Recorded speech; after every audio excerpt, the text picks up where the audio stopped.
Aku mau cerita dikit nih, Bang Jer, terkait apa ya, perspektif atau apa ya, perspektif di ini apa, hukum begitu. Jadi Mm-mm. mungkin ini agak teoretik dikit ya gitu. Ada namanya itu sebetulnya antinomi hukum atau apa ya, Mm-mm. antinomi, pertentangan nilai atau paham gitu. Misalkan Mm-mm. individualisme dengan kolektivisme begitu. Mm-mm. Apa Mm-mm. namanya, demokrasi, autokrasi, internasionalisme, nasionalisme gitu. Itu teorinya Mm-mm. Wolfgang Friedman namanya. Ini kebetulan aku Mm-mm. tahu juga gara-gara tesisku juga bahas terkait hal ini gitu. Jadi kalau Mm. tesisku itu dulu eh, sebentar, judulnya itu pergeseran paradigma kolektivisme di dalam UUD Negara Republik Indonesia 1945 gitu. Jadi Mm-mm. singkatnya aku Mm-mm. membahas dulu tuh pas Undang-Undang Dasar kita dibuat, itu pemahaman kolektivisme itu kuat sekali. Kenapa? Karena pada saat itu kita sedang melawan penjajah gitu. Jadi Mm. kebersamaan itu wah kuat banget, sehingga apa, di undang-undang itu kita lebih menekankan kewajiban warga negara misalnya, terus apa namanya, sistem presidensial itu kayak apa ya, kurang pengawasan karena ini undang-undang memang buru-buru dibuat gitu kan, merdeka. Nah Mm-mm. begitu reformasi itu perspektifnya berubah lagi. Wah, sekarang nggak bisa kita seperti ini. Nah, masuklah paham hak asasi manusia, kan banyak banget itu apa namanya, klausul pasal tentang hak asasi manusia. Kalau dulu Mm-mm. itu apa namanya, dalam konteks Ya, ya. negara melindungi warga negara, sekarang dalam konteks negara melindungi bahkan Mm. individu. Karena perkembangan HAM itu kan luas ya. Kita pun misalkan sebagai pemerintah dia Ya. menjalankan negara itu, dia nggak hanya melindungi warga negara, misalnya imigran, itu kan pemerintah juga harus melindungi, artinya tidak hanya warga Mm. Mm. negara gitu. Nah, aku sih Mm. melihat peraturan menteri ini atau bahkan banyak peraturan yang ada di Indonesia sekarang itu perspektifnya di individualisme, perlindungan individu begitu. Yang aku lihat ya, ya mohon maaf kalau aku salah, aku juga bukan profesor kan. Tapi kalau aku lihat kita Mm. Ya, ya, ya. perlindungan kekerasan seksual, apa namanya, mungkin ada undang-undang lain apa namanya ya terkait hak Mm. asasi manusia, misalkan undang disabilitas lah gitu, kita bisa melihat itu kan, oh ini Ya, perlindungan apa ya. macam-macam sebagainya gitu.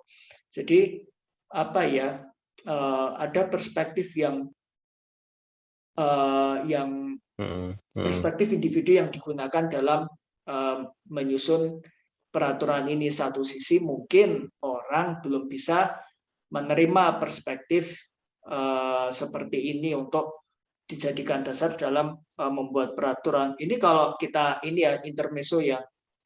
Mm. Di Asia itu banyak peraturan yang apa namanya ya, dia memang sistem pemerintahnya berbeda ya gitu. Jadi Mm. otoriter, ada satu negara kalau Bang Jir pernah dengar, potong rambutnya harus seperti leadernya begitu. Potong rambut anjir.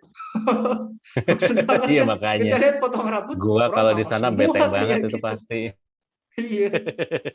Dan Mm. di negara Asia ini another country ya, bukan di negara itu, di Asia Tengah itu ada Mm. negara yang mewajibin mobil itu harus warna putih. Repot nggak? Itu gue baru Ada tahu loh. tuh. Ada beneran. Aku sorry, aku Alasannya apa? sorry, aku nggak bisa mention negaranya, takutnya nanti aku disomasi Eh, lagi kan kayak Deddy Corbuzier kan. Tapi ada, Alasannya apa itu? karena presidennya nggak suka warna hitam. Astaga. Sorry, presidennya tidak suka mobil warna hitam. Jadi dia tuh senang mobil tuh warnanya putih atau paling nggak silver gitu. Putih atau paling nggak silver. Kalau Aha. mobil warna hitam tuh dianggap ini apa namanya, membawa kesialan gitu. Nah ini mungkin nganu ya, apa namanya, mobilnya Presiden Jokowi harus kita ganti warna putih, Bang. Nah itu mungkin. Iya Tapi makanya. gue nggak bayangin loh. Kalau hmm, satu negara hmm, mobilnya warnanya sama, lo bayangin nggak kalau lo pulang dari lo nge-mall nih, iya, masuk ke mall gitu belanja oke. belanja belanja Uh, begitu uh, keluar ke parkiran hmm. mobil gue tadi yang mana ya? Iya makanya. Atau gini, kita jemput pacar gitu. Kita jemput pacar. Beb, di mana? Oh, aku udah di depan di lobi gitu. Mobilmu yang mana? Yang putih gitu. Iya makanya, itu kalau nge-Grab susah tuh. Iya makanya susah "Pak itu. mobilnya mana Pak?" "Yang putih." Apalagi kalau mobilnya ini mobil susu tahu, Pak, misalnya, "Ini yang Avanza putih, yang Calya putih, Iya, Expander Avanza putih." putih, heeh. Ini Iya Expander makanya, semua mobilnya gitu. heeh. Tapi betul, betul ada beneran. Jadi, negara seperti itu kan dia lebih ke autokrasi ya. Jadi, Mhm apa mhm. ya, kasar kata tuh pokoknya yang ditetapkan oleh leader itu memang itu yang the best gitu. Beda dengan Mhm demokrasi mhm. misalnya kita ada itu tadi public hearing, gimana sih menurut masyarakat itu seperti apa, masalah kita seperti apa macam-macam. Jadi lagi-lagi Mhm ini mhm. sebetulnya soal perspektif ya gitu. Jujur aku juga nggak bisa menyalahkan oh permen ini, tapi aku yakin baik yang membuat permen maupun yang mengkritisi pasti punya niat baik masing-masing.